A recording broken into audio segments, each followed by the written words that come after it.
আসসালামু আলাইকুম বন্ধুরা, সবাই কেমন আছেন?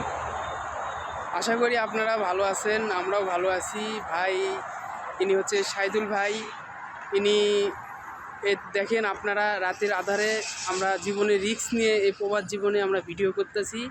এই ভাইটা নতুন ফেসবুক জগতে, আপনারা ওনাকে সাপোর্ট করবেন। যদি ওনার ভিডিওগুলো ভালো লাগে থাকে তাহলে ওনাকে লাইক করবেন, শেয়ার করবেন এবং সব সময় আপনারা পাশে থাকবেন। ইনশাল্লাহ আমরা ভালো কিছু দেওয়ার চেষ্টা করব। সকলকে ধন্যবাদ।